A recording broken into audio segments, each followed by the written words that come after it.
We've all seen that before. 404, page not found, right? You don't want visitors to get page not found. In addition, search engines won't be able to find the page either, and they won't know that you've changed the URL. They don't have some intuition that knows that, oh, all the content that was on this page is now on this page. It's basically the same. And you know what they will do? If that page was ranking high in search engines, it will drop. So what you need to do is preserve the path so that people who have links to certain pages on your website, maybe there's backlinks out on the internet already. Maybe you've sent out emails directing people to particular pages on your website, whatever the case may be. And then search engines have your pages all indexed in their database.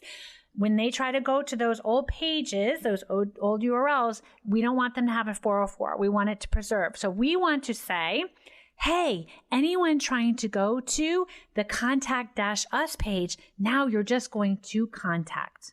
That's it. And how you implement redirects really depends on your platform.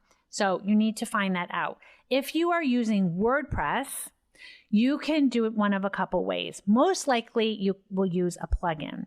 Yoast Premium includes redirects by default. So if you install Yoast in your website early on, and then you change a page URL, Yoast will make the change automatically for you.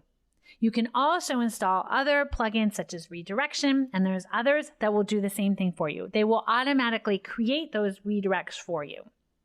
If you don't install a plugin or something that will make the redirects while you're changing the URLs, you can do this afterwards. That's okay. And you can manually enter into the plugin or the application what the old name was or the old URL was and what the new URL is.